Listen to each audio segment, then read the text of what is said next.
format for setting up today's meeting. I've done a lot of these meetings with high school students and different organizations. It's always a lot of fun, in addition to our day jobs, kind of dealing with adult issues, like traffic and budget and crime and all that. It's actually a lot of fun talking to students about what you're passionate about. As a city, we try to be inclusive, try to be equitable in everything we do. So we're very open, transparent. Most of our documents are available on the website. And anytime you guys have issues, questions, I assume most of you live in Dunbar, if not at least surrounding cities. Yeah. So we're very accessible, and I've been on the council for 8 years now. So I've always kind of prided myself being accessible and open and just being available to students. I've done a lot of talks on campus, actually. I don't know if I've seen some of you on campus. I spoke at FBLA a bunch of times, and there was a career fair on campus, a lot of things, yeah. But this is kind of the more fun part of my job, so thank you for coming in. Hopefully today it's going to be informative and helpful and valuable to what you're trying to accomplish. I know you mentioned a little earlier about what you guys are hoping to do. I think that's great. I think that's an issue. Homelessness and mental health issues impact pretty much not just our city, obviously, but also the region and state. I don't know if you know this, but in LA County, on any given night, there's about 50,000 homeless people on the streets. Every single night. The population of Dunbar is 55,000. So imagine the whole city just emptied out on the street somewhere. That's how big and serious this issue is. It's really on all of us as elected officials, and certainly you guys as young people, to kind of face this moment and try to come up with a solution. So hopefully by the time you're my age, we don't have 55,000 people on the street every single night. That's just not acceptable for a country of this caliber. That's not acceptable. So thank you again for being here. I'm happy to go through all this and see how we can be helpful. Thank you. And as if you guys didn't know previously, which I think I'm hammering to your heads, these guys are both former mayors, as right? Yeah. Yes. Yeah. So these guys are uniquely positioned to not just give us information, but also give perspective as well, especially from as you said, an accessible point of view as well. Yeah. Okay, let me see if this position is going to fit. If it doesn't fit the camera, it's okay, I guess. But okay. So this dramatic title slide introduces the Haven Initiative. So it's a student-led effort to combat the LA homelessness crisis. And what does that mean? So let's take a look really quick. But before we do that, let's fire off some statistics. Like you said, actually, I do have a video here from our gracious editing team. Let's see if it plays. Hopefully, yeah. California is the state with the most homeless people. Homelessness in California is a big issue. California has had one of the country's largest population of unhoused people. California has had a significant increase in the homeless population. The causes? High housing costs, restricted zoning and red tape. The institutionalization of mental health care. Shelters and mental health services are very limited. To make real progress, California needs affordable and effective solutions, such as housing projects, shelter systems, housing accessibility, Housing approvals, Houses. Housing development. Housing development, there's no other way around it. Need more housing. So this Very brief, dramatic. yeah, very well done as well, because this was basically our first student, I guess, project put together. So it was basically a trailer for the project, as you can see here. So sorry, does Haven stand for something? Haven does stand for something. Yeah. It's housing advocacy, vulnerability, equality now. So it's like now as opposed to I like that. Now, like 15 years down the road. Yes. So, but honestly, I think the meaning of Haven is safe haven, a home as well. So I think it's double entendre right there. Yes. So let's look at some statistics. Like Mr. Chow said, LA actually has one of the highest, if not the highest, unsheltered population in the entire United States area, especially in just the region alone. So there's 75,000 total in the county, 50,000, like you said, in LA City alone, and as well as having a large unsheltered population. So this means that not just like short-term unhoused people. These are people living out on the street directly exposed to elements, and this actually causes deaths. So some of our basic needs we know are food, water, and shelter. And if you don't have these three basic needs in tandem, you will die. And this is shown from reports from at least a couple years back, 2023, that there were 2,500 total deaths. What? I'll hire me. Sorry. So as we were saying, there was about 2,500 deaths total in 2023, which amounts to about 7 deaths a day, just dying out here, one of our most beautiful cities in this country at least. So as you said, this is basically unacceptable for a city of this caliber. So just some statistics looking at this as well. So this kind of shows the caliber of the problem. But what I fear is statistics dehumanize the problem. And what we also want to focus on is kind of the government's approach to this as well. So it's no secret that the government has spent a lot of money on this, solutions ranging from pretty cheap solutions like housing first to actually one of the tiny home solutions where Governor Newsom is said to have spent or at least promised $30 million to tiny home prototypes as well. However, we actually looked into it and he promised in 2022 during the election cycle, and by 2025, unfortunately, not a single tiny house was built. So, well, whether this was to direct malice or a bit of incompetence or a mixture of both is not clearly obvious, but we do know that no one wants any money to go wasted, or we don't want any money to be wasted at least. So this is our problem. This is our initiative, basically. We're trying to show that from a citizen level that even students, high school students, really want to take a stand that not only do we want our money not getting wasted, we also want more public pressure, more public policy addressing this issue, especially as well with 2028 LA Olympics coming up as well. We don't want our city to be left out on the news as well. So what is Haven as now? So Haven, as you can see represented as a triangle, is really a culmination of 3 separate, we call them departments. So civics is our first department. So civics is why we're actually here right now, where we want to interview and research with government officials, both from local to hopefully state and to an extent even national, addressing these problems from a policy point of view. However, we know that government policy is often kind of backlogged by not just red tape, but also public pressure. So that's where the second department comes in, Haven Voice. So Voice is, as you can see from a trailer made from our kind of, not just a social media team, but more of a education team. So a lot of people, especially in Diamond Bar, live under kind of negative viewpoint of not just homeless individuals, but homelessness in general. And they don't really see this as their problem to fix, right? I can say personally, like before I started this project, I never saw homeless people. I was like, oh, I should help that guy. Or like, oh, I hope the government helps that guy. Then you realize that each as American citizens, each one of us can have an opportunity to help them, which why we're all here right now, at least. Finally, is Haven Works. So this is our practical to an extent engineering. So Diamond Bar High School is famous for its engineering program. Many of us here are aspiring engineers.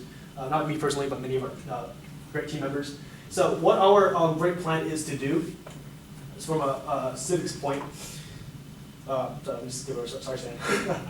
So one of our goals for Haven Voice is to launch a Homelessness Awareness Week to address this problem. So what is Homelessness Awareness Week? It's really just a full week of just trying to change the public perception of homelessness in not just Diamond Bar City, but the surrounding areas as well. And as I said, changing this to a perspective of where citizens can help this. And we want to start this by changing minds in a NIMBY city. So NIMBY is, not in my backyard, yes. So that's basically against policy for housing development, which will decrease homelessness as well. But not just this as well, we also want to help with research and policy credibility. So let's dive into Haven Civic. So we want to draft a proposal and eventually a full petition to at least LA County, where we can promote various policies that would enact not just housing development, but also mental health aid, as well as more homelessness awareness for the county as well. So that's kind of a microcosm of our goal of this Haven Civic as well. And that's honestly why we're here today as well. We also want to research more deeper into what policies specifically have worked in the past, will work in the past, will work in the future, and really like what would be the best way out of this situation as well. And how much of that did you cover with Stan, policy-wise? So Stan was actually one Just of so I our... don't repeat what you already talked about, yeah. Yeah, so Stan was actually one of our first interviews as well. So this is where we began our research basically as well. And we really try to see where like Diamond Bar stands on homelessness and to confirm it with him, as he was the former mayor as well. What did he say? And he said, Diamond Bar, actually I do have... I'm curious what he said. He said, unfortunately, Diamond Diamond Bar is definitely an NIMBY city when it comes to homelessness. That's a direct quote. So as you can see in this caption. So unfortunately, yeah. So I mean, we can censor by ourselves in this area. I mean, not in the area, but like in a bit of the culture, and not in just like the culture sense, but also like policy sense as well. And we try to see where a problem root stands, where it's local resistance blocks housing development as well. So that's essentially what our first interview was with Stan as well. And finally, Haven Works. So Haven Works is an engineering prototype. So we want to design, hopefully, an environmentally friendly, but also cost-effective design of a tiny home, just to show, and it's just one design, and maybe even build it. We're still kind of iffy on the building part, because honestly, like, none of us have really built a house before, but we know how to design it as well. And as you can see here, we have a load of kind of 3D prints, 3D designs in the works as well. There are more coming out currently. This is, I think, a month old as well. So there's currently a lot of designs. We're drafting to a lot of designs as well. We plan to go to Baldwin Park. I think you know that area. They have tiny homes there as well. So we're going to visit them and try to actually design a more cost-effective one. And the purpose of this initiative is not to show that, hey, we can solve the homelessness problem by building our own houses. It's to promote, hey, if we students can build a cost-effective tiny home, why can't the government do it? And it's to really increase not just public perception, public pressure on hopefully to help with the homelessness issue. So what's next with the future? So we do want to send that petition to LA County with at least 1,000 signatures, which is, I think, is very. This is to establish the Homeless Awareness Week. Is that the petition? It's to work in tandem with it. So, actually, yeah, you're right. I should have started with the Voice project. So, Homeless Awareness Week is our main summer project as well, and we're actually working with Miriam as well for State Award as well. And this is to be a full week starting from, I think, Monday to Sunday. And with Sunday, we will host an event where hopefully we can get former homeless individuals to come, maybe even current ones, maybe government officials like yours truly to come as well. And basically not just raise awareness, but we'll also raise funding for it. So we can also donate to charities or nonprofits as well. But also try to see where our own citizens stand, because we don't want to draft this without support from the city as well. So we want to actually host the signing up of this petition there as well. Okay. And we also want to display our works there as well, where we show prototypes we built, show prototypes that we're actually trying to work on this, because if we're not, then who is, right? And finally, so I actually was just at FBLA, Mr. President, right here as well. So. Oh, you're the current president? Yes. Oh, wow. Okay. So we may be new, we may be pretty ambitious, and we may be a little bit naive. But the important thing is, and this is a little bit of like hot words right there, but we just really want to start making like a visible difference. Where's the 30 million number coming from? So that actually comes from, I think, alleged, that's what Gavin Newsom promised to fund for tiny homes in California to address the homelessness problem, yeah. But that was back in 2022, and apparently that promised money has been caught up in like a combination of bureaucratic red tape, as well as he pushed on the cities basically, and it went through underfunding as well. Okay. So the problem is, like, we don't want LA to have this problem going on infinitely, especially in the LA 2028 Olympics, and especially not go down the route of having short-term goals, short-term solutions, where long-term goals will be much more, not just cheap, but also beneficial worldwide. I mean, not worldwide, like overall as well. So this kind of sums up the general goal of Haven. The main point is that we have kind of 3 departments where we're simultaneously working towards the same goal, but trying to address all the issues. Because what happens is that once there's government policy that comes up, the community is against it, and when there's community support for it, the government's against it, and the same thing for maybe engineering solutions. Maybe you've seen those YouTube videos where people build tiny homes for homeless people, and then they get shut down by the government. So these are meant to kind of counteract any weak points in part of the solution as well. I know it seems pretty ambitious, seems pretty broad, but so far we've been working, all the people you see here right now are each from these 3 different divisions. Some of them are leaders as well, even from the president of FBLA, so we are expanding. We are also trying to work forward as well. Yeah, so that kind of concludes the initial, I guess, pitch of Haven. So. Any of y'all getting paid for this? Oh, they wish. Not yet. Like us, we don't get paid for this. That's great. Wow, okay. Yeah. So today we actually are here for civics as well. So, Okay. but there may be questions from some of the other departments, as I said, it's all flexible. Yeah. I could probably touch on all of that, actually. Yeah, that'd be really great. Yeah. Yeah. So just keep in mind, we really want to kind of, I guess, probe your mind for some policy advice. So general, Get into you know, it, you guys are former mayors of 2 different cities in this area as well, so that'd be really great to just get the general consensus, not just this issue, but the solutions to this issue as well. Yeah. So I think I've done enough talking. I think Kieran, Okay. you should go first. So why don't you go sit in this chair right here? Oh, okay. If you need a paper, grab one of the Yeah, papers yeah. you think. Wait, I have some questions I can ask you. Yeah, for sure. Okay. Well, That's join what me the on hot the seat's for, huh? Hot seats for you. Oh, wow. Wasn't there a TV show? What's that hot ones? Yeah.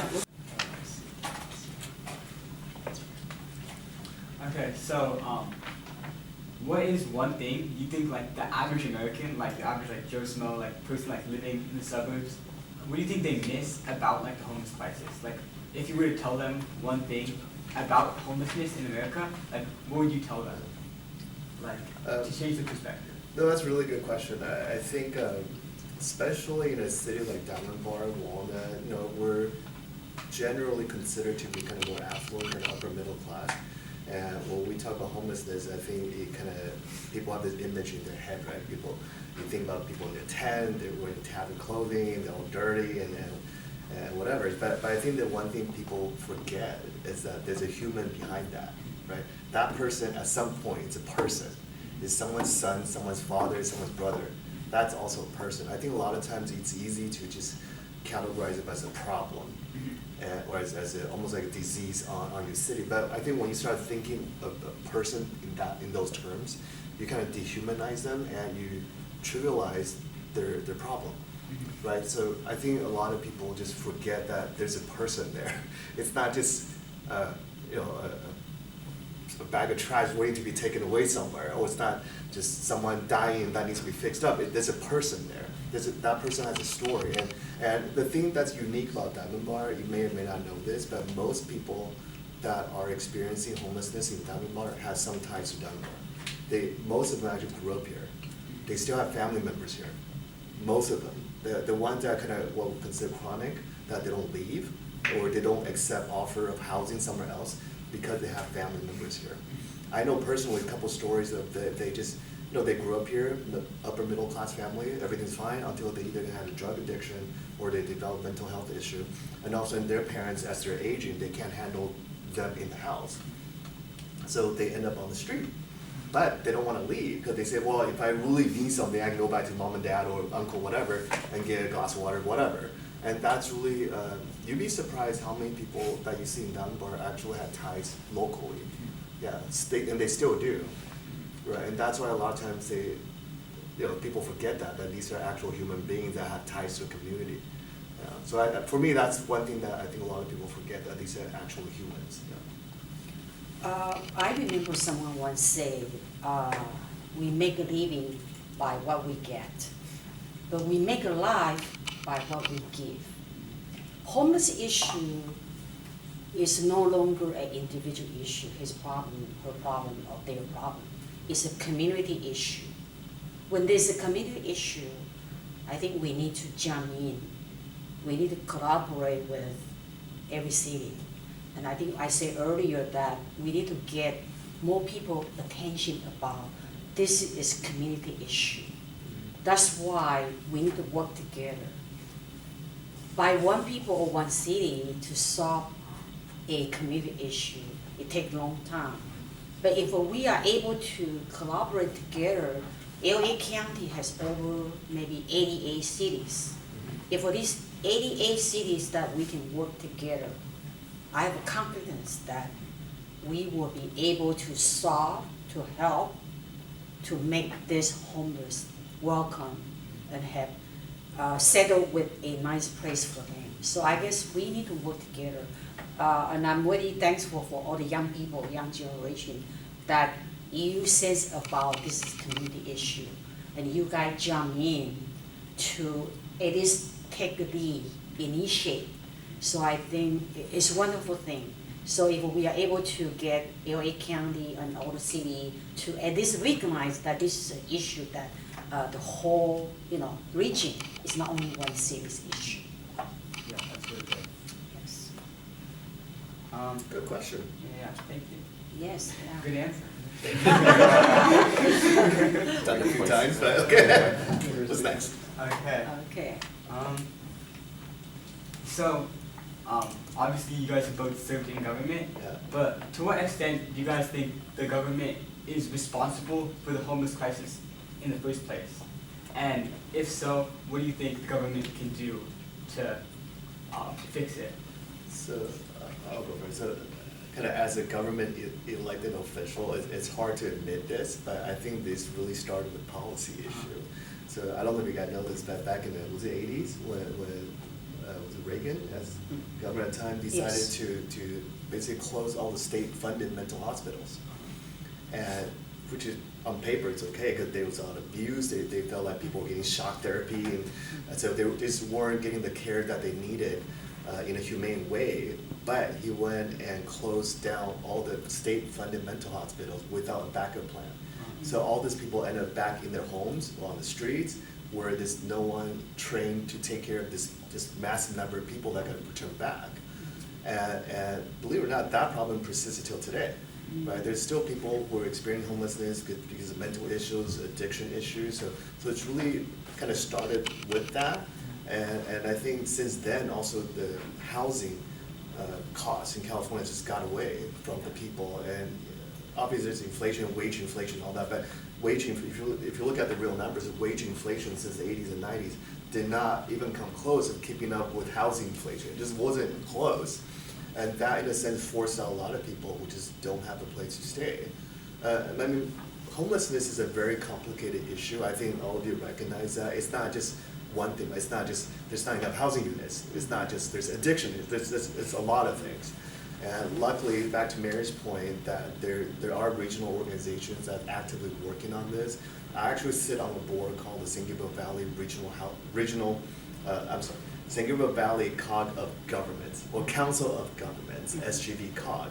So that COG has separate committees. So I also sit on the homeless committee. I also sit on something called the Regional Housing Authority that gets direct funding from the state to hopefully promote and finance affordable housing build out. So I would say as a government has a lot to do with this, I think from a policy standpoint. I always tell people this, that there's people mental health issues everywhere. You go to Japan, go to China, go to Asia, go to Taiwan, there's people with mental health issues everywhere. But somehow in LA County, they end up on the streets. I was in Japan last spring break, last April.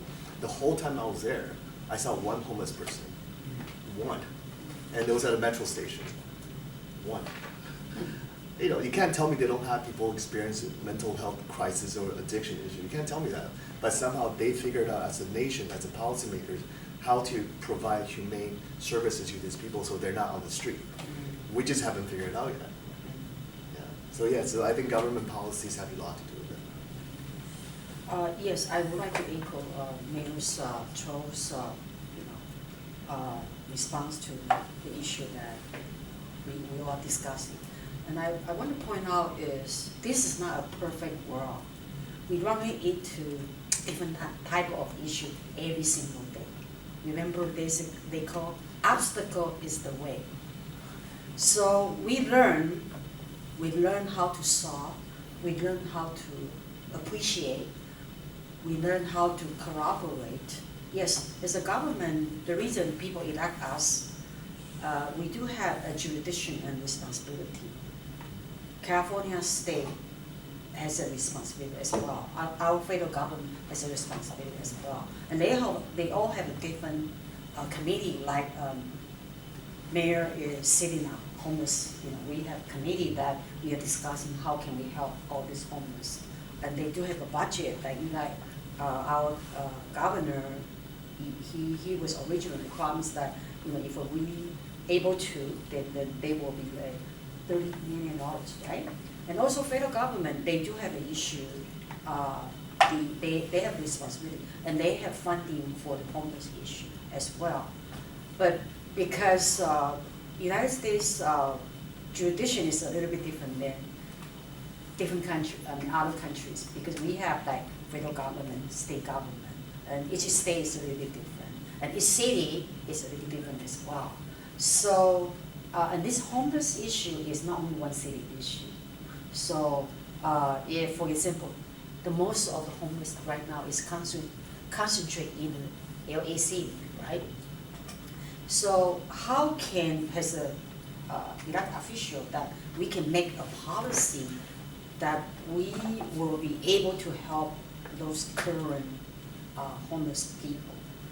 And I want to echo what Mayor Joe just said earlier, that, and I did mention this before during our Zoom meeting, and I said, homeless issue, actually there's a lot of problem. Not only that they run out of job and they don't have a house to live because housing is so expensive,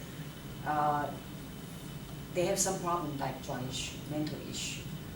And before we provide all the housing, before we issue all the policy, we need to figure out how are we able to solve the mental issue first and the drug issue first. I think these two actually play a big part of the homeless, why this homeless became on the street. So California, many people, not only the governor, not only the mayor, Joe, or the committee is working very, very hard, try to find out how to, make awareness about the mental issue. And you have seen every single school right now. I remember Walnut Unified School District, we only have 1 or 2 psychology, but now we have at least 9 to 10. So that tells you that the policymaker, they demand a policy to try to solve this mental issue. And same thing with the drug issue, right? You guys study since you were at elementary school.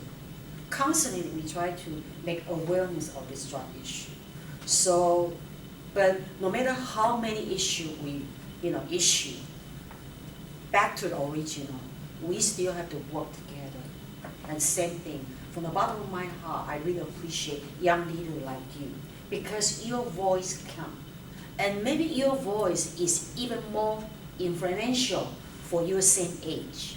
If you can influence your brother and sister younger, like elementary school, middle school, and your peers, high school, then I think that is going to make a significant difference for our society, for our community. Thank you, very good, yeah. Okay, one more question. Sure. By the way, you guys brothers? You two brothers? No. You guys can look similar. I used the hair now. Yeah. Just kidding. Okay, so you mentioned how you were in that one council that. Yeah, council of government, Yeah. And so, like, during your time in office, Yeah. like, what do you think the biggest obstacle to fighting homelessness is? Like, in that council, like, what were some obstacles that they faced in fighting? That's, if we got to figure it out, we wouldn't have 55,000 people on the street every day, right? So this is an ongoing struggle, and I'm glad you brought it up, because I've been on the city council for 8 years now, and I've been on the council of government for almost 4 or 5 years now. Yeah, so there's a lot of talk. One thing that I realized when I got elected that's a little surprising to me is that there's a lot of talk. Elected officials talk a lot. No, I mean, they have a lot of discussion. So most of the policies that by the time they come to the ballot or by the time they're voted on by the city council, there's maybe years of conversation that took place before that. So as policymakers, our job is a little tricky because we have to balance the needs of most people, right? So my job is to take care of the 55,000 people that are not the 14 people that are experiencing homelessness, right? So I think as elected official, I think the biggest challenge is trying to balance the different needs of the community, and different priorities depending on who's in office. Different priorities sometimes come up over others. And you can always tell what a city or a council or county or state's priority is by looking at the budget, right? So when a governor comes out and say, hey, we're gonna allocate a significant amount of resource to fight homelessness, then you know that's a priority for the state at least under that governor, right? And when the city passes our budget, you look at our biggest ticket items and what is that, then that'll show you kind of what our commitment, our priorities are. So I think the biggest, back to your question, I think the problem is everyone has different competing priorities. As Mary mentioned, it's a regional issue. So the COG, the council of government, it's not the whole LA County, it's just San Gabriel Valley. It's like 33 or 34 member cities, Denver included.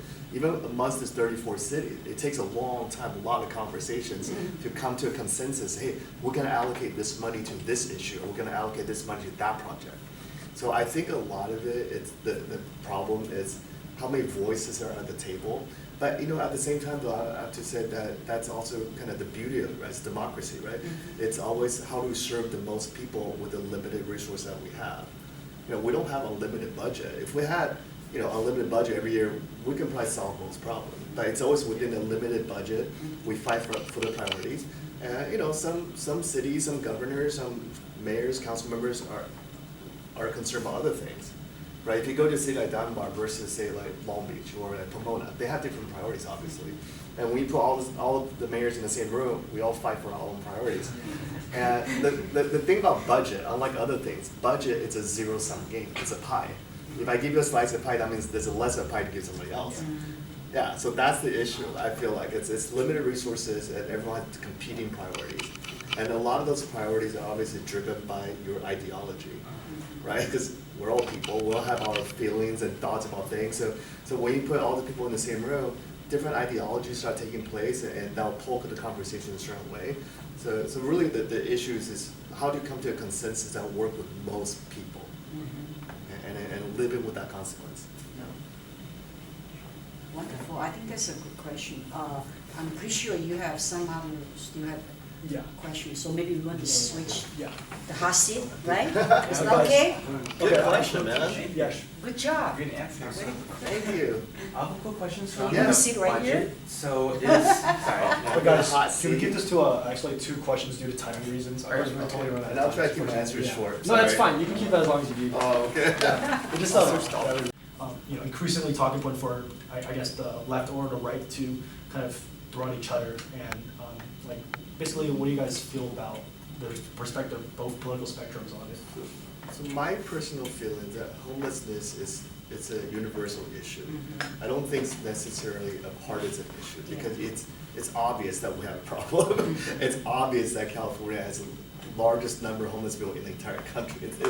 I think facts are facts, right? So a lot of times, and I tell my children this, is that facts are facts, but opinions are different, right? You have one set of facts, at least hopefully everyone can agree on one set of facts, but everyone has different opinions, and that's where partisan politics can come in. But I think at the end of the day, I think most policymakers in either in Sacramento or here locally understand that this is a problem that's going to take a lot of effort, a lot of kind of cooperation between different people. But the difference is how do we go about it? Okay, so the 2 major parties, Democrats and Republicans, obviously they look at the world very differently, right? One side's more about capitalism, about encouraging private sector to somehow solve this problem on their own. Whereas you have maybe more the Democrat and the progressive side that, well, what role does the government play in providing a social safety net? Okay, so if you talk to most county supervisors, I think 4 out of 5 are Democrats, they will tell you, and I hear them say this over and over and over, they believe the role of the county is to provide a social safety net. They believe that. Okay, but if you talk to maybe a Republican supervisor, they might say that our job is to give developers enough incentives so they'll build enough housing so the market will take care of itself. Okay, so the problem is there. The problem doesn't change. It's your approach that changes, and that depends on obviously your personal ideology and your philosophy. But I think that's what's great, having different opinions at the table, honestly. When I sit in those meetings with all different mayors from different cities, they're Democrat, Republican, but nobody brings up the D word, the R word. Like, you don't talk about politics. You really don't. It's how do we approach this problem? But you can see that comes through in the solutions they offer, right? So we had some people who were they're adamant about not providing any more services. They're like, we already done enough, it's up to them, they got to go find a job, So you have those people, right? And then you have people say, no, we cannot, there's always more we can do. And it's always kind of back to my point earlier, it's about coming to a consensus. Well, given the limited resources we have, and these are your priorities, these are your concerns, how do we form a policy that makes sense for most people? And at the end of the day, yes, that policy can be a little bit more watered down, let's be honest, right? It's never gonna be too progressive or too conservative. It's gonna be a more of a watered down version. But again, that's why it's democracy. Like, you need those voices at the table. Because what works in Dunbar is not gonna work in Long Beach.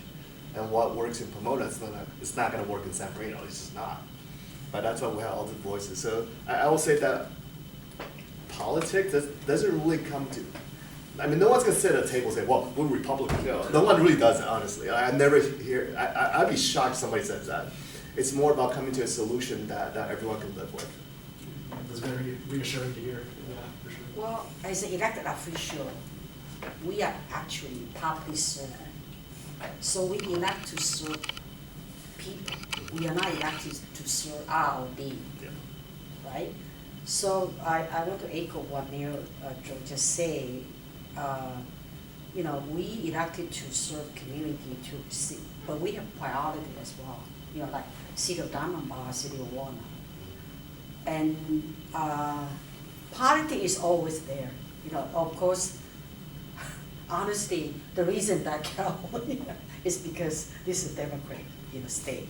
So, but besides those, you know, politics, we as elected officials, we are here to serve. We are here to hear your concern. And of course, as elected official, is a policy maker, but voice is important. Voice from you, from your parents, from your community. If we all can voice out, then everybody, then all these policy makers hear about what your concern. And I think that makes difference and important. It's very reassuring to hear in these very politically wild times. My next question is, so we see countries like Denmark, kind of the Norwegian countries, as well as cities like Bakersfield, I think, also kind of just entirely getting rid, apparently, of their entire homelessness problem. And apparently Denmark has a zero population in their city of Copenhagen. And, well, their policy approach, like you said, is very different, as some may even observe them as almost socialist republics. That's social housing. Yeah, social housing. So to what extent, if you could dive deeper, do you think like this approach of like, I guess not just political, but also economic viewpoints kind of affect, or which one's like more better as opposed to California's current, I guess, economic policies as well? Well, certainly, yeah. I think other countries have figured it out. I think there are countries, like as mentioned when I was in Japan, the whole time I was there, I saw one homeless person, so they have figured it out. But we also have to kind of balance that with just the philosophical approach of Americans, right? So I was born and raised in Taiwan, so I have a different perspective, right? But for people who were born and raised in America, grew up in a capitalist society, it's a hard sell to say we're gonna go to a social housing program. I mean, literal generations of American fought socialism, you know, and communism to get to where we are. So I think it's a hard sell in America to have any sort of social housing program. I know there's a Assemblymember Alex Lee from up north who's really pushing on that. It's really kind of the driving force behind this social housing idea. I don't know how much traction that's going to get. I just believe even in California, as progressive as we are, I think that's going to be a tough sell. So I think the solution really lies somewhere in between, right? It's how do we provide enough housing that's subsidized, that's affordable, so we can get people off the street, but at the same time, not completely using taxpayer dollars to build this essentially free housing, like social housing. At least that's the way I understand it. I just think that'll be a tough sell in America. For sure. All right, I think that concludes my segment. Max, you're up next. All right, thank you so much for your shout. Of course, thank you. I try to be helpful. I have a quick question surrounding like the budget that you mentioned. Okay. So is most opposition to like policies surrounding like budget allocation? So I think so the budget is decided by the council, right? So when we have oppositions, usually amongst the council. Now, obviously, the council is elected by the people. So we talk to our people and ask them, what are your priorities? And just by virtue of being involved in the community, I talk to a lot of people, all of our council members do. You kind of have a sense of what's important to people. You know, so when we tell people, hey, we're gonna allocate, I don't know, hypothetically, this didn't happen, but let's say we're gonna allocate $3 million to fight homelessness in our city, right? If we did that, obviously people are gonna come up and say, hey, that's money that could have been spent on X, Y, and Z, obviously, because everyone has different priorities. If you go to another city, they will have different priorities. So sometimes, I wouldn't say it's necessarily opposition, I would say it's more priority. So as a city, so every year, our #1 priority is public safety, which does include homelessness. So we allocate almost $9 million a year to fight crime, to make sure that we have services available to everybody, and so that includes fire, police, and animal control. So every year we allocate $9 million, and that's, to you, that's our priority, because that's most important to us. And out of that, we do have I guess, relatively small, about $30,000 allocated to homeless services. So the reason why that number is small, you guys want to talk about it? Sure. Okay. So our annual budget is about 33 million. And our budget dedicated to homelessness, there's a line item, it's about 30,000. Okay? And the reason you might say, well, that's really small. Well, yes, it's small in the bigger scheme of things. But the reason is that we rely heavily on the county, on LA County. So collectively as a city, our residents, all of your parents and all of you too, when you buy stuff at McDonald's and Chipotle, whatever, part of the sales tax is collected by the county. So we demand services from the county because they're taking money from our residents. And as Mary mentioned, it's a regional issue, right? So LA County spends billions of dollars on homelessness. And all we ask for is to have a small slice of that pie, right, come back. So our 30,000 really is to pay for staff time. So we have a dedicated staff whose job is to act as a liaison with the county services. So LA County has a group called La Casa. I forgot what it stands for. LA Homeless Housing Authority, something, is La Casa. So anyway, we have a dedicated staff. His job is to coordinate with that group from LA County. So when we get a call at the city hall, say, hey, there's a guy under 60 overpass, and he doesn't look good, can we do something? Our liaison will then call LA County, schedule an outreach, and their mental health team will come out first to kind of assess the situation and see what type of help they might require. And most of the time, that's how that process starts. So we do have a dedicated budget, but can we do more? Absolutely. But again, that comes down to priorities, right? So when I first started the council, we didn't even have a line item. That was not an issue that part. Well, no, I shouldn't say that. That was not an issue that was a priority for us, enough to have a budget item. Okay, but over time that problem has gotten worse. So every year LA County conducts what they call homeless count. So once a year they send out a team of volunteers, kind of like you guys. They go to different cities. They literally drive around to all the hot spots and they count. There's one guy in the car, one guy in the train, so they count. So when I started, one year we'll have 4. Okay, and then next year it become 14, and then 44. So every year it became like a larger issue. Now this is the one thing to keep in mind. This is what they call point in time, right? So it just so happens on that day, on that time when the volunteer goes out, they see that person. That count, right? But that person may not stay here in the city overnight. So that's one thing to keep in mind. So for example, Walnut, not to pick on Walnut, but they had a really high number. But you know why? Because they go to Mount Sac and they count students that actually stay in cars at Mount Sac because they're homeless. Their students that literally sleep in the cars at Mount Sac, and they're counted as homeless. And Mount Sac is in Walnut, so that went to their number, right? So like I say, it's a very complex issue, and it honestly takes all of us, right, from budget kind of standpoint and policy standpoint. But I think it's important to see if a city is willing to dedicate resources and budget and staff time to a problem, then that's a problem. That's something that we want to address. And the city council, we're very, very aware of the issue in our city, that it's becoming worse. I mean, I see myself. We don't turn a blind eye. I do drive around and see where the hot spots are. But like I said, most of them do have local ties, so it's not just a matter of pick them up, send them to a true story. So there was a gentleman down Bar. Our team from LA County has reached out to him many times, and he absolutely refuses to go. The reason is because he has a dog, okay? And the only shelter that's available is in Lancaster, and they won't take dogs, okay? So I mean, as a human, you gotta remember this is a human being, right? Can you force him to leave his dog that's been with for 10 years, and we're gonna take you, I don't know how many miles, 80 miles away to Lancaster where he doesn't know anybody, but you gotta leave your dog. That's just not gonna happen. So a lot of these are policy issues, right? So we need shelters that, and there are bills that are being pushed through that they have to allow pets. And a lot of these pets aren't just pets, right? They're companions. They have no human interaction. The only kind of love and warmth that they get from their dog. So you have to recognize that as an issue. Yeah. Anyway, sorry.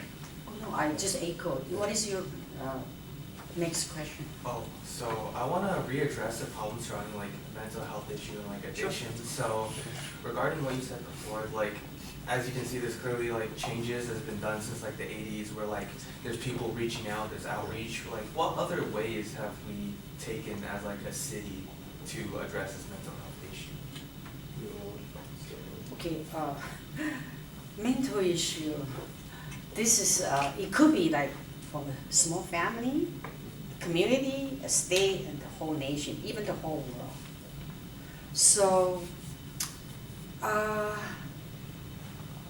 think mental issue, actually the federal government and the state government has been addressing for many, many, many years.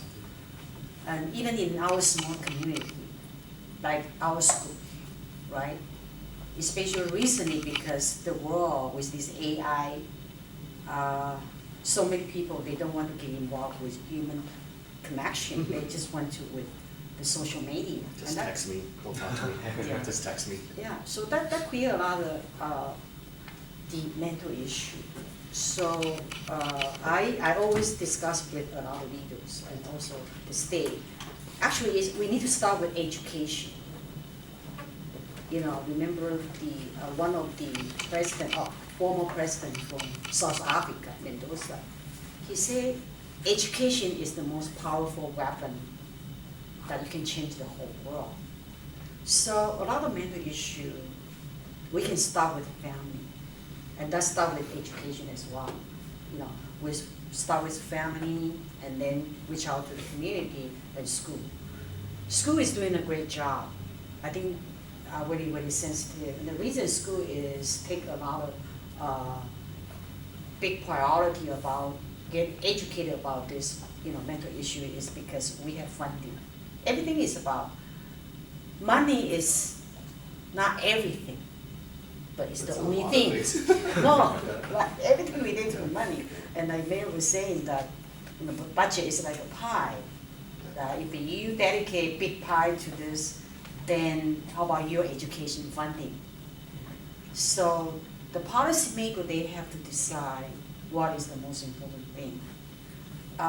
Mental issue is always on the list, but it's just that you need to continuously, not only you and I that help to promote, family as well. I like to encourage each one of you because we are all immigrants. Maybe you were born here, but because our Asian culture is a little bit different than, we like to just get involved with our own family, and we don't really care about what is going on in the outside the world.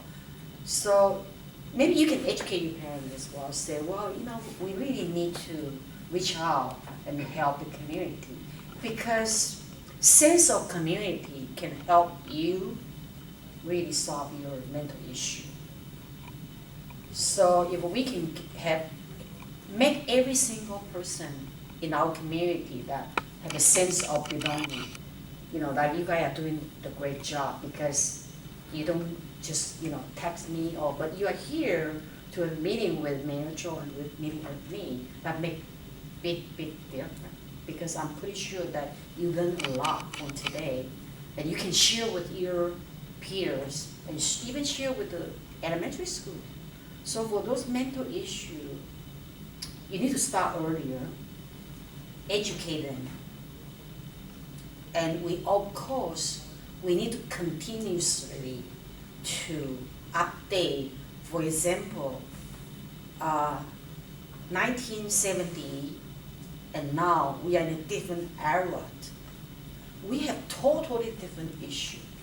So our priorities need to be updated, right? we as a policymaker, California, our federal government, we need to catch up and we need to update what kind of knowledge or what kind of, how to say, the issue that we need to update, we need to modify, right? Yeah, so, And just to add to that, so even just recently, you guys probably researched Measure H. oh yes. So when that was passed, majority of the funding went to the production of affordable housing unit. That, because at the time, that's the thought process. Was, and this is probably just 5-6 years ago. It was like the reason for homelessness is because there's not enough affordable housing. That was a very kind of linear analysis of the problem. But over time, that became obvious to everybody that no, like housing is a piece of it. Then you have the mental health piece, then you have the addiction piece, then you have the finance, and then you have the job placement. So now all the other pieces started to come together. But we're still just, I feel like we're just still at the tip of the iceberg. The problem is so massive Yes. that it takes all the different agencies to come together. But I do feel like the conversation is changing now. People are not just focusing on the production of housing. Now people are focusing on what they call wraparound services, right? It's how do you prevent people from getting in the first place? And once they're in, how do you make sure they stay out? So before they focus on this one piece, but now there's a before and after, they call this wraparound services. That's the conversation now. Or maybe you want share with them how about the measure that passed. It take a long time, the reason why.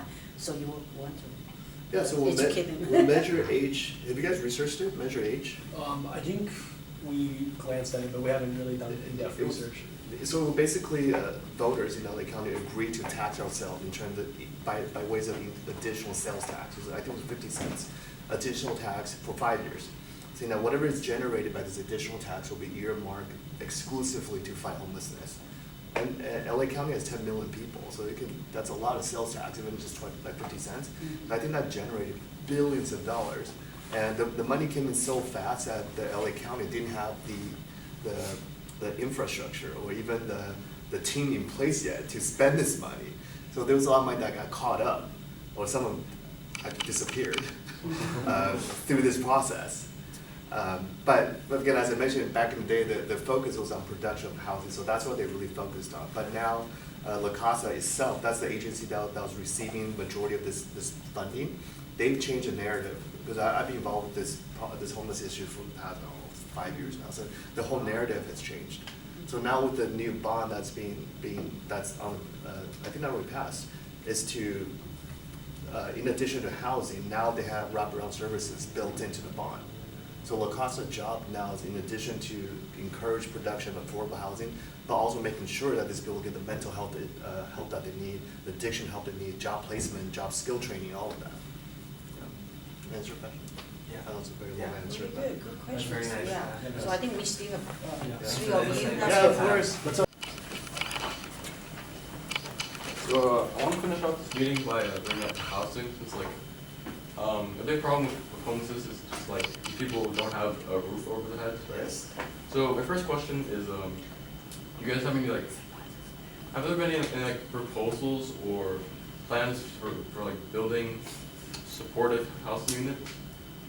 So, okay, so supportive housing is different from like low income housing, right? So when you say supportive housing, are you talking about housing with services, or? I just want to make sure I've answered the question. Okay, I'll answer that. So I visited not more than two, housing projects in Baldwin Park. And that's what they The call tiny homes, right? The tiny homes. Yes. So I've actually physically gone to them. And the way they work is they call them clients. When the clients come in, they will kind of do an assessment, say, okay, then you will stay in here, and the goal is for you to go somewhere else in the next 3 to 6 months. Because these are, have you guys actually seen one, a tiny home? We've seen them a lot. We plan to go to Baldwin Park in person. It's later as well. probably the size of, probably from this pole to maybe half the table into here. Yeah, maybe probably not even that big. Probably from here to maybe here. It's about 40 square feet. Okay, so for some family, that's the size of the closet. Literally, that's the closet, right? And then the bed. So I've actually been inside of those. So they're not designed to be permanent housing. Okay, but they do have case managers on site that provide supportive services. Okay, so the idea, because these are kind of more interim transitional housing, the idea is not for them to stay there permanently. It's, well, how do we get you to a point where you can go to a different place that's more permanent? So they do have supportive services on site. They have caseworkers that comes in and they'll work with different clients, depending on their needs. So some of them come in with kind of disability, or they have some sort of addiction, or some of them have pets, they have family, they have kids. There's even some families that I've seen a unit that's larger. Probably it's the size of this room. It has like 4 beds. That's more for families. Yeah. So they have different supportive housing unit, which we don't have one in Diamond Bar, and I don't think there's plans to build one. Again, this is all based on budget and also public sentiment. We work with the San Gabriel Valley Housing Trust and also LA County to provide housing. So if there's somebody in our city, like I said, they engage with the team from LA County, and they say, okay, I'll take your offer. I'll go somewhere that's more comfortable. LA County, they will place them either Baldwin Park or Pomona has some units, and actually Hacienda Heights off the 63, they're building a permanent housing unit there too. But there are different places in this area that they'll take them. But Diamond Bar ourselves, we don't have supportive housing. There's not one being planned right now. Yeah, I also want to ask. Before you ask the next question, I actually want to add on a little bit about this. You say the support housing. There's enough of supporting housing for all these homeless. Actually, there are a lot of clients. They went in the first day, second day, third day, and they run away because when they move into this housing, tiny house, there's a dual regulation. You need to go to, I think I mentioned this earlier, you need to go to take a bath, you need to go to the restroom, you need to, you cannot just do the way that you live on the street. So those people, they went in and they feel is really awkward. They already so used to it, just freedom. So I guess we still have to work on how, even those people, they don't have mental issue. They want freedom.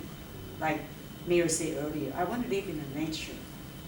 So when we provide, those supporting housing for them, they cannot take it because they are not used to it. So I guess that's actually That's a big part of it. big It's problem. you offer help and they don't want help. Yeah. How do you work through that? Yes. I also want to ask, what's like the biggest challenge in making like long-term affordable housing here?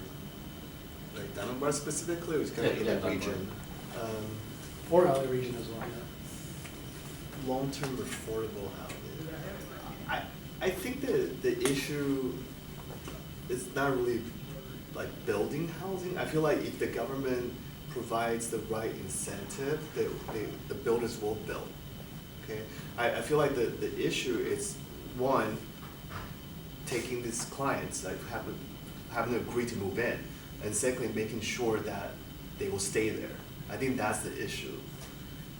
It's not about, so for example, we do have a couple of projects that are being proposed in Diamond Bar.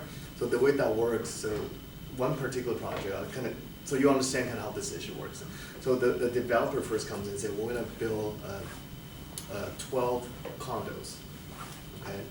And say, okay, great, but if you want to build more units, you make more money, you need to have like 25% or a quarter of it being affordable. So they say, oh, that sounds like a good idea. So 12 units, now we have 3 units now designated as low income, okay? And so because you do that, you get what we call density bonus. So instead of 12 units, now you can build 24 units, okay? And say, okay, then we'll build 24 units, and a quarter of that, now 6 units will be affordable. And say, but if you agree to do this other density bonus, now you can build 44 units, but you have to provide, I think, 8 or 10 units as affordable. Okay?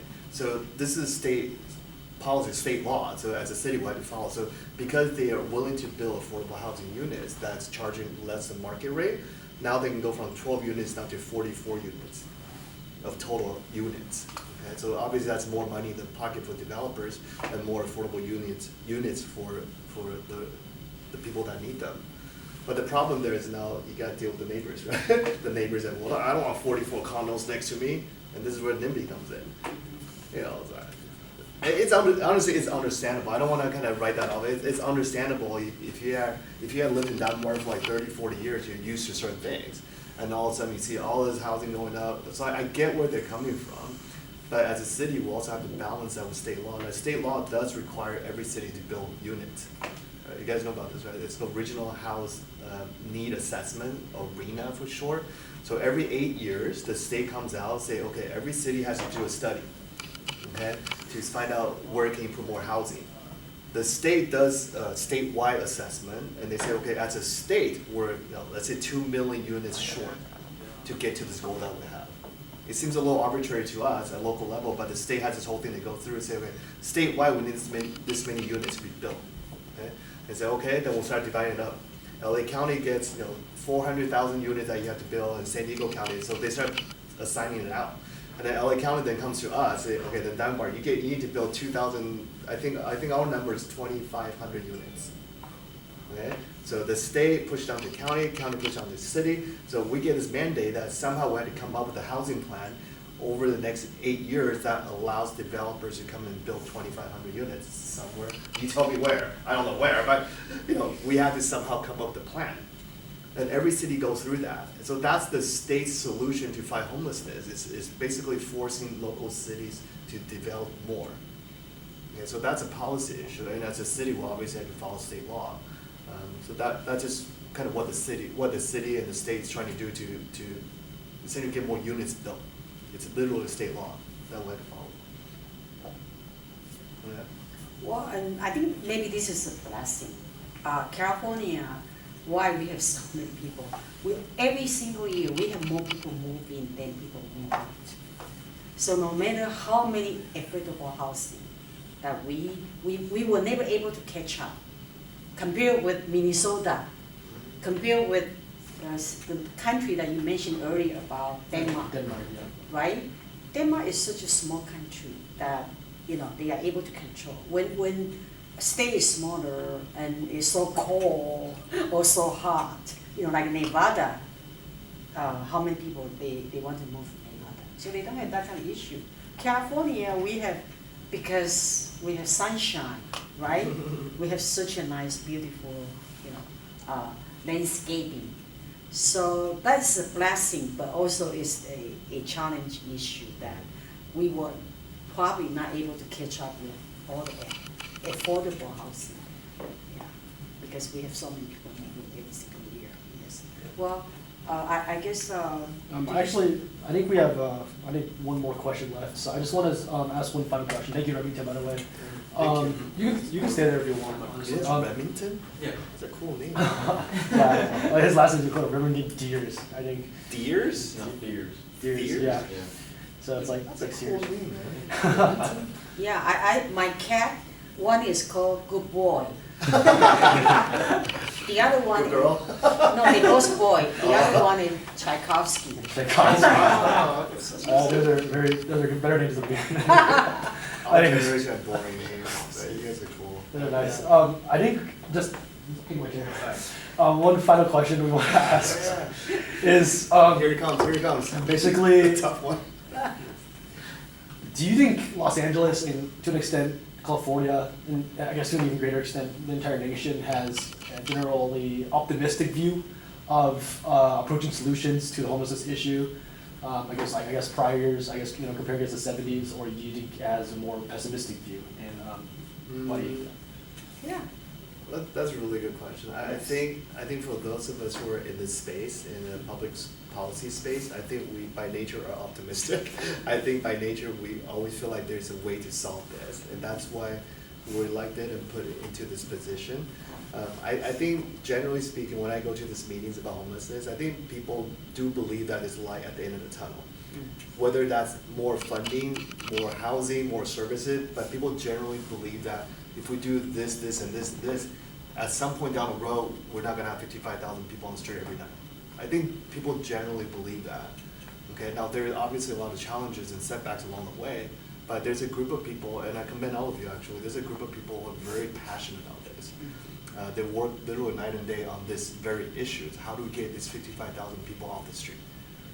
They think big, they think long term, but it is a big problem. It's very complex. It takes a lot of people to kind of work on this at the same time. Not just us locally. I mean, our resources are limited, right? State, federal government, we need more mental health facilities. We need more supportive services. We need a lot of things. But generally, I would say that most people that at least I interact with are very optimistic, and they're people who are very passionate about this. Yeah, I want to echo what you just said. Yes, we are. The reason is because there's a big group of silent majority, they are working on it. And if look at, every single city, every single state, they all have a small budget, big budget toward to homeless. Because process, it takes longer than we expected. But gradually, I'm pretty sure, maybe in your generation, you guys will come up with even better ideas. So I'm pretty sure that this is a solution. I mean, this is the goal that for all Californians and also all the policy makers. So definitely, it's just a matter of time. Because I believe it. Like I keep saying Japan, but I've been there. I know it can be solved. Yes. Like it really takes a commitment of the entire nation, entire state to make this happen. Right. It can be solved. And you guys put that word wonderfully. Of course, we're all optimists. That's why we're here as well. Good. So this meeting is occurring as well. So Good. I think that ends this meeting on a really great note. So Awesome. thank you for Thank job. you very much. All right. Yeah, Thank you guys. That was I guess sometimes meeting takes super long, but this felt like a breeze. So Oh, good. I guess I just want to say I we fell have, asleep. Good. we have free sandwiches, free coffee. Please take all of it. Can we take a group photo real quick? Yes, let's take a group photo real quick, guys. So. As well? Prevention, okay. Yeah, so does LA County or specifically Diamond Bar has any tools or data to predict the evictions, to prevent risk of evictions? Yeah, so I saw your stats here saying rental assistance can reduce eviction by 75%. So I'll take that as face value. I don't know where you got, but I'll take that as face value because I do think it helps. So as a city, we don't have rent control. Okay, I know some cities do. I think LA, Long Beach, some other cities do. But as a city, we do not have a citywide rent control program. Okay, but with that said, though, we're still part of LA County. So if LA County has some sort of rent control program, it does impact us, even though we're a city. But we, as a city ourselves, we don't have a rent control program. Now, it's not that we don't think it's a bad thing. I think that works in certain communities. So again, it's always about what we hear from our people. So when I go out and talk to my constituents, they really don't want the local government to meddle in their personal business that much. They feel like, if I want to charge someone a certain rent, and they're willing to pay, that should be the end of that. Okay? And to a certain degree, I agree with that. But as a city, though, we're going to have to balance that with kind of population loss. So every 10 years, there's a census, right? So at one point, Dunbar had over 60,000 people at one point. The last census in 2020, we had 55,000. So what happened to the 5,000 people? Where did they go? So we dug that into a little deeper. You also see that the average age of Dunbar kind of came down a little bit. So we're now average age in Dunbar is about 42, 43. So if you combine those two, so what is the issue here, right? So it's as the population is aging out or the kids growing up, they're moving out. Okay? And they can't come back because they can't afford to come back. So that's kind of the issue we're seeing now. So from a policymaker standpoint, the city, obviously we're not a developer, right? We don't go and build homes, right? We don't finance homes, we're not a bank. But we try to make policies that will encourage affordable housing or at least kind of discounted housing for people like you guys. If 10 years, you graduate, you get a job, you want to come back. I think one thing that people sometimes don't realize, and they have this negative kind of connotation about low-income housing. Okay? Anytime you mention the word low-income housing, people are, oh, it's homeless people, right? But that's not how that works. So the homeless, the low income, it's a benchmark. It's a relative number. So if you're in a wealthier city or wealthier county, low income, they define that as 80 to 120% of the average income of the county. So in Diamond Bar, believe it or not, if you're a family of 4, you make 100,000 a year as a family, you're low income. in Dunbar. Hmm. That's a teacher, that's a firefighter, that's a policeman. They have a job, but because this matrix, they're considered low income. So when we encourage developers to come in and say, hey, okay, you're gonna build 40 units, but 25% has to be affordable income, right? We're not inviting like people off the street, it's not a shelter, right? It's low income, but these are working families that otherwise can't afford a place in Dunbar. And that's something we're concerned about, right? As a city, we can't keep losing 5,000 people every 10 years. Pretty soon it'll be empty, right? So we just can't have that. That's a problem in Japan, that's a problem in Taiwan. A lot of Asian countries are experiencing population loss. Right, so as a city, that we do try to make policies that will hopefully decrease eviction, decrease people moving out, and by creating incentive for developers to build more affordable units in Dunbar, I think we can do that. Do you think rent control will be an idea to go moving forward? Honestly, that's come up a few times, but every time there's just not enough support. So as a policymaker, right, our job is not so much imposing our ideology on the people, right? Because we're elected by the people, we represent their interests. So if my people are telling me that, I don't think that's gonna fly in Dunbar, then we're not gonna push that. To give you a good example, like in Walnut, they have a ordinance where you're not allowed to park on the street between the hours of 3 a.m. or whatever, 6 a.m., right? So the idea behind that is to deter crime, so you can't have people just random driving around your city at 3 o'clock in the morning. So that came up in Dunbar a few times too, but our people tell us they don't want that. Right? So it's not necessarily I think it's a good idea, but if my people are telling me that we don't want this, then I'm not gonna push it. Yeah, so it's not to answer it, I don't think it's an ideological thing about rent control. Philosophically, I don't have anything against it, but I just don't think that's something that people in Dunbar wanted. Okay. Yeah, but it works in LA County. Yeah. Okay, actually, I have a question for you guys about what do you think, what is the ideal you think behind a rent control issue? So what do you think we should have a rent control? I just want to hear from you. I think especially in Dunbar, like the rent's getting higher and higher every single time, and like Mayor Chow said that. Commander. Yeah, people are moving out, right? I think people still want to live in Dunbar and they can't afford it, so they go somewhere else cheaper. Yes, that is the key point, right? Because inflation and because property went up so much, even for the property owner, if, for example, they bought this house for $1.5 million, you really cannot tell him or tell her, say, oh, you can rent for $500, right? So, yeah, they still have, issues that we have to, yeah. But that's a really. I mean, it works in some cities. I just don't think it will work in Dunbar. Right, yeah. Because like more people are more affluent. Yeah, I mean, just to be honest, I think that's part of it. I think if you look at statistically, I think Dunbar home ownership is about 80 to 90%. So most people in Dunbar are homeowners. Yeah, but if you go to a city where they have a lot more renters, maybe that will work. But then, yeah. My next question is like, are any outreach teams or services trying to reach people before they become homeless? Before they become homeless. Well, that's tough because there's a saying, right? Most people in America are one paycheck away from being homeless, right? There's a saying, and there's a reason for that. So we, as a city, we don't have the data to track who's at risk of becoming homeless. Okay. I know LA County has a lot of services where they try to kind of head that off, right? And the way I think we can help, we do have programs for people who, so every city has what we call code enforcement. Right, so if we have officers go on and say, hey, your house needs a little bit of work, your roof's caving in, or your trees are too messy, you need to trim it. But not everyone has the money to fix it. So we do offer interest-free loans for those families that need a little bit extra help. So hopefully they don't get to a point where it's so bad that they have to move out, they get kicked out. So we do have programs, but as far as data to try to prevent people from falling into homelessness in the first place, as a city, we don't have that data, but I know LA County has programs centered around that concept, just preventing people from falling into homelessness to begin with.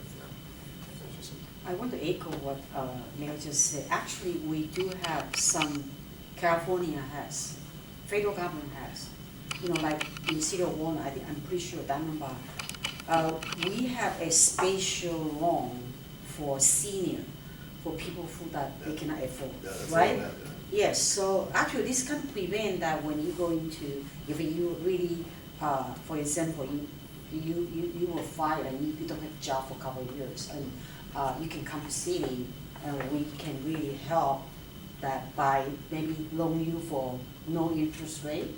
So that is kind of prevention for those people going into the homeless. And same thing with the state, you know, if you really can have a hardship later, and there's a program that really can help you by what happened. But some people is kind of by choice. They don't want to go to work. They just want to enjoy life. I don't mean that to, you know, see everybody, but there's a few people that by choice that they just want to be on the street. Yeah, I'll tell you a true story. So actually behind City Hall, there's a homeless guy there, up in the hill. He keeps coming back and he sets up a tent, right?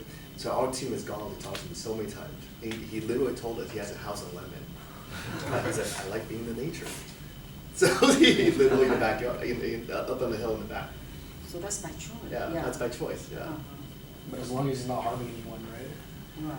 He's not hard, but we do have warnings, you can't camp on city property, or you can't open fire, cook something. He has to walk and he cooks. You can't have that. Yeah, during the day you want to go up and hike, by all means, we don't care, but he's camping out, he's cooking, he's, you know, that's when it becomes an issue. Right? You can't penalize people being homeless. They're allowed to walk on the street, but just you can't go on city property and camp out overnight and cook. You just can't do that. Yeah. It's a little interesting. Yeah. You're probably right. You might see him, man. Go do it. We'll ask him some questions. Yeah, we'll interview him later. I think we do 2 more. Do you have? Yeah. I think Okay, Yeah, so one more? no, we're good. I'm Okay. good. Will, you're next. Austin. Yeah. Who's next? I don't know. Do you have questions? I don't really have We any. can just bring up the paper, just fire That's out. all really good questions, yeah. Yes, yeah. Come on, get up. Your favorite one. Okay. So, you mentioned like a lot of programs and a lot of resources for helping people who might be in more unfortunate circumstances. So how would you recommend people seek out these programs? Because it's not like common knowledge. Yeah, for a lot of yeah. people. So, and that's kind of, that's a really good point, because that's a major issue, actually. When they first started rolling out these programs, it's like, well, people don't know about them. You have $1 billion in funding sitting there offering services, but no one knows about them. No one's applying for them, so what do? So because of that problem, they create teams. And that's how we got a hold of this team out of LA County. They will actually go out and proactively engage. So in the past, so this is kind of a whole paradigm shift in how we deal with homelessness, right? In the past, you see someone like walking down the street, you call the cops. And cops show up, grab them and throw them in the back of the car and then drive them to Pomona and dump them off. Literally that happened before, right? And they changed the law saying that local PD, you're not allowed to do that anymore. Because back to my point, you gotta remember these are human beings, right? You can't just go and grab their stuff, put it in a trash can and throw them in the back of a patrol car and drive them somewhere and dump them off. You just can't do that, right? So the issue then became, well, how do we change that paradigm? And so it became that they created this, they call it mental health something team. Their job is to go out and engage these people. So they were proactive without getting calls up front. They would just go out and talk to these people and say, hey, we're not gonna do anything to your stuff. We're not gonna put you in back of a cop car, drive you somewhere you never heard of. But what do you need from us? Like, do you need a phone? Do you need to apply for benefits? Do you need an address? You'd be surprised, even if you don't have an address, you can't apply for benefits. They need an address. So do you need an address? Do you need a phone number? Do you need something simple as reapply for a DMV driver license so you can apply for a job? You know, they're very simple things that we never think about because we've never been homeless. We're fortunate enough that we've never been homeless, right? So they would go out and proactively engage these people and say, what do you need? What do you need? And you know, of course, they would even like send the basic necessity, like a blanket or a tent, whatever the basic necessity. But their whole goal is to gain their trust and work with them on a first-name basis at some point and say, hey, you know what? There's a storm coming. I think we can really get you in a comfortable place. At least just for a few days, just so you're not in the rain, don't get sick. Say, okay, we'll take the offer, right? So they'll go with them and say, hey, this is kind of nice, you know? And then they start kind of working with them, put them from interim housing to transitional housing to permanent housing. And that's when they go through job training, they go through drug treatment program. Yeah, so the whole paradigm of how to deal with homeless people has really shifted. And LA County does a great job. They have a whole team that comes out to our city twice a week. Used to be once a week, but we told them we'll have this issue now. So they come out twice a week. They go out without staff. They know all the people by first, all the kind of regulars on first name basis, and they'll offer them services. And some of them, at some point, they'll take them. You can't force them, but some of them will take the services they'll offer at some point. They'll move to kind of a more comfortable place. Yeah. All right, thank you. I just have one more question. Yeah. So while I was researching, I found that in New York City, they have shelters. Like if you request shelter, it's like required by law to. For them to take it? For them to provide shelter. Like if some request shelter, and in New York City, there's a lot less percentage of the homeless population that is unsheltered on the streets. Mm-hmm. And how realistic and effective do you think that would be here in Los Angeles? So that's a big problem. Yeah. So kind of the narrative, or I say the discussion now is that, well, what if you offer help and they refuse help? And to be honest, a lot of them do refuse help. Okay, it's not lack of offering. A lot of them just won't take help. And as I mentioned earlier, a lot of them have local ties. They say, well, if I take help, does that mean I'll end up at Lancaster tomorrow? I'll end up somewhere that I don't have any family ties, and they have no way of getting back. So they refuse services. Okay, so that is an issue. And there was some case law. I think there was in Anaheim by the Angel Stadium, there was a riverbed. Right? If you used to drive down 57 freeway, I forgot. You'll see literally lines of tents. It's like tent city. Okay, and at some point the city said enough is enough. We're gonna go clean it up. So they moved. They literally went in with teams and trucks and bulldozers and took everything out. Right? And guess what? They got sued. Right? They got sued. And Supreme Court actually had to step in. They said, hey, you can, and they made a decision and say, hey, you can't just forcibly remove people without offering them a place to stay. And that became what I think was don't call it, I think called a rapid fall decision. I forgot what it is. It's a Supreme Court decision. Okay, so it became that. So that became kind of the law that we can't just kick people off without offering them a room or a bed. So that became kind of an issue for some cities. That, like in Dunbar, as you mentioned, we don't have a shelter. So does that mean that if we have a homeless person that we can't tell them to leave unless we offer them a bed in the city? So a lot of these laws are very well intended, but in execution, that's where it usually lacks kind of clarity. And for us, we had an issue with that too. It's like, well, does that mean we can't like remove them unless we have shelter in our city? What if it's in Pomona? What if So it became like a whole thing. But yeah, so there's there's a state course law that's saying that you can't remove them unless you offer them somewhere to stay. But I think the governor actually issued an executive order to overturn that recently. It became such an issue for cities that don't have shelters like us that our hands were essentially tied. Yeah.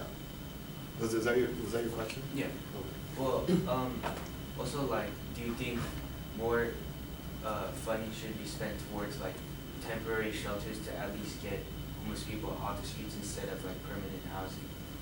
Yeah, so in the kind of continuum of housing, you have the kind of, they call it emergency shelter, right?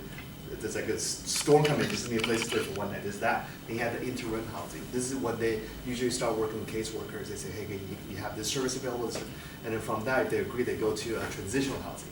Okay, and transitional housing usually say, okay, this is kind of your next step before permanent housing. This is where you get a lot more services. Maybe you go to job training, you go through a drug addiction program and all that. And then once, assuming you satisfy all that, then they put you in permanent housing. That's when they sometimes give you a Section 8 like a voucher saying, hey, the government essentially help you pay for rent, but you have to abide by these rules. Yeah. So, I mean, to be honest, I think there's enough funding. I think funding's not an issue. I think there's just so much money laying around, so many programs laying around that I think it's with the execution. I think that's where different agencies are kind of try to work together, find a way to all work together. Versus you do this, I do that. There's an overlap, and the funding a double spend on different things. So. Thank you. Thank you. We have last person. Yeah,